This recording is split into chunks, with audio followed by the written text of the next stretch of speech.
Bana, katika siku ya jana naweza nikasema kwamba aliyepata effect kubwa sana kupitia hii no reform no election, naweza nikasema kwamba kwanza kabisa ni Saidi aliweza kuandaa show yake ya Tonani, na kiukweli kama kuna mtu ambaye alipata hasara katika siku ya jana basi ni Saidi. Kwanza kabisa alipanga viti ambavyo ni vingi sana, na ukijaribu kuangalia basi viti hivyo vyote asilimia kubwa watu hawakuweza kufika, asilimia ni almost nusu. Yani vitu ambavyo alikuwa ameandaa watu hawakuweza kufika kabisa. Kwanza kabisa kuna ile kuchoka kwa kile ambacho kimekuwa kiongelewa kwa muda mrefu sana. Sasa na ubaya zaidi ni kwamba Saidi alikuwa katika msongo wa mawazo kati na mgogoro mkubwa sana kati ya kwake yeye na Baba Levo. Sasa kilichotokea ni kwamba kupitia posti ya Baba Levo katika siku ya leo ni kwamba ameanza kabisa na posti ya kwanza: Saidi, baada ya show yako kubuma sasa utaacha kuzurula kila baa.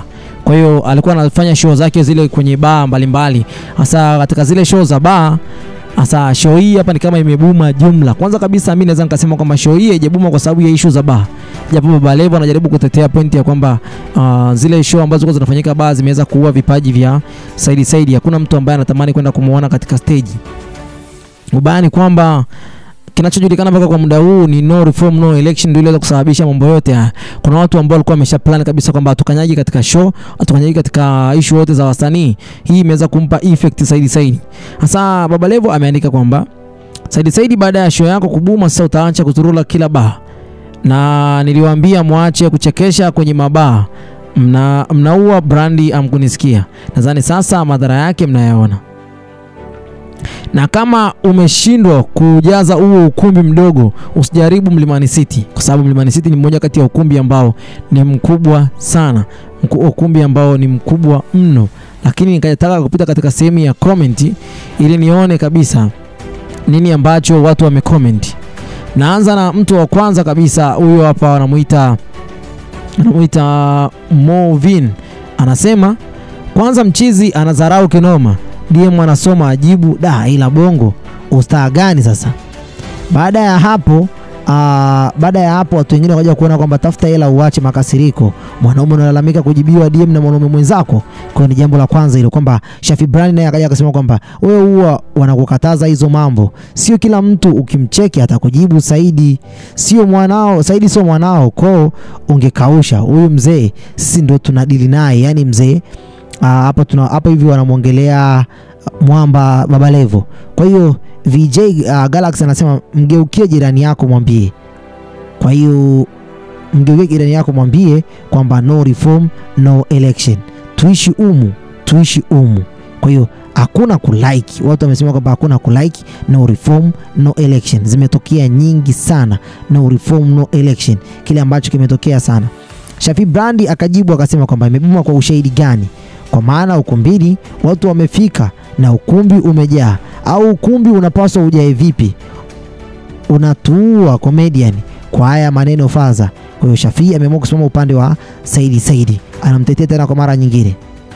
Esther anasema kwamba kabisa mi ananiboa kweli.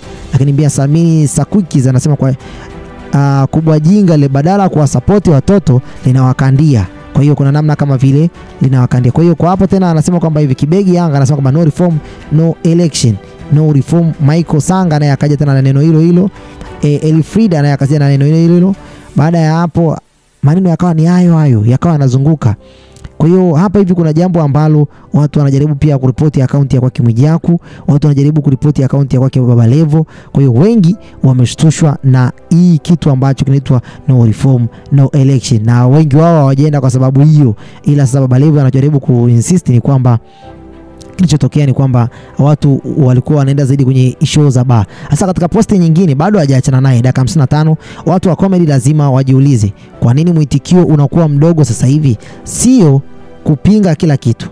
Pia hakuna sababu ya kupanga viti vingi kama nguvu yako ni ndogo. Yani hakuna sababu ya kupanga viti vingi kama nguvu yako ni ndogo. Baada ya hapo G-Boy anasema kwamba no reform no election button. Hatuna muda, no reform no election. Hakuna muda wa kwenda kwenye hizo show hazihusiani kabisa na haya mambo. I say atajua kwanza ametukana kabisa. Sebastian Capture katukana akaweka tena no reform no election.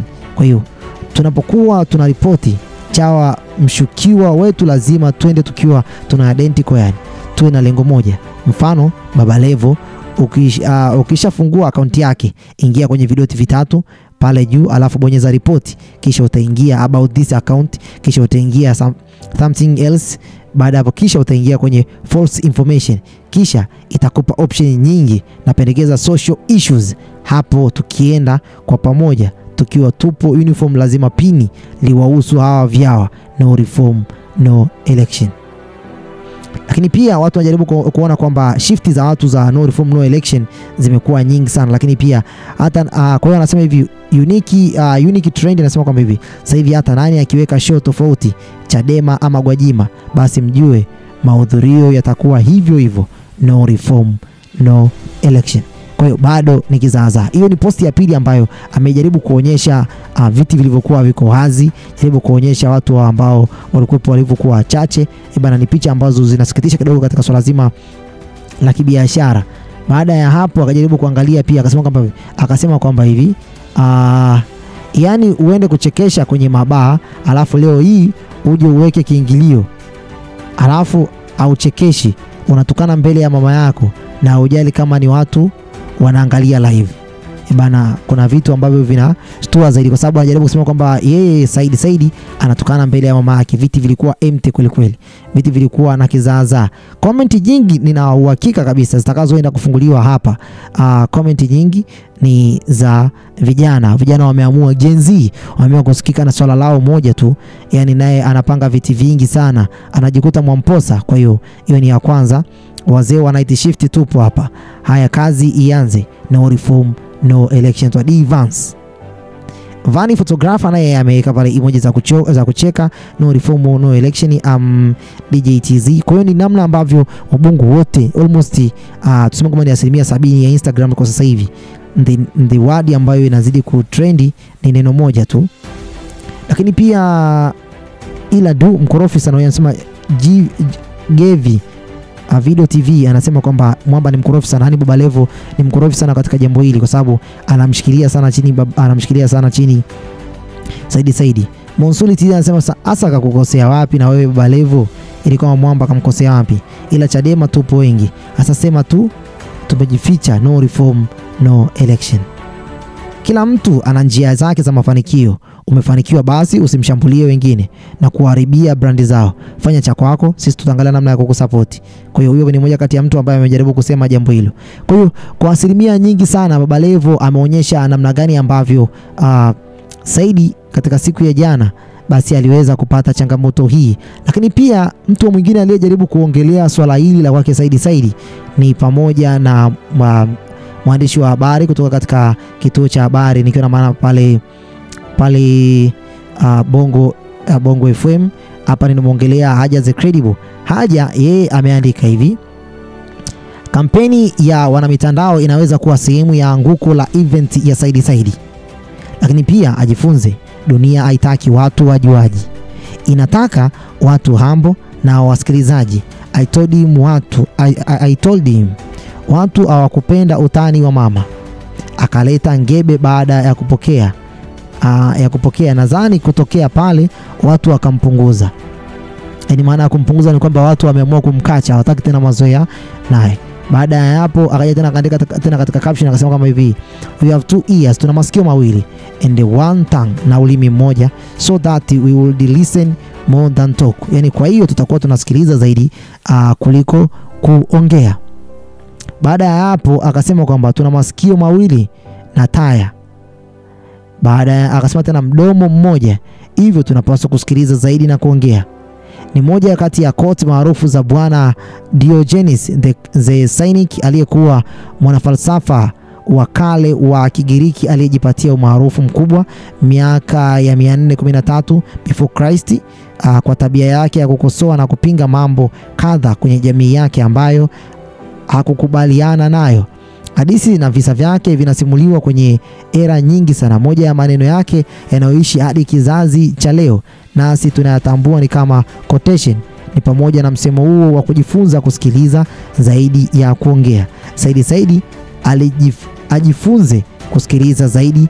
Mimi ningekuwa yeye kwenye tukio lile linaloamsha hisia za wengi, ningekaa kimya na ningepokea mawazo ya kubaliana na au kutokukubaliana na maono lingebaki kuwa jambo binafsi. Majibu yake ya kupingana na maono ya maelfu ya Watanzania ambao ni mashabiki zake linaweza kuwa sababu ya watu kumweka kushoto, na hajachelewa, stili ana muda wa kujirekebisha. Dr. Upupu haja game changer.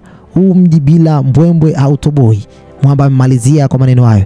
Bana, wewe una lipi la kusema baada ya kwake Haja the Credible, Baba Levo, tuko pamoja kuweza kugusia swala zima la kwake Said, anguko kubwa ambalo limeweza kumpata katika siku ya jana. Sitakuwa na la ziada kwa muda huu. Bye bye for now.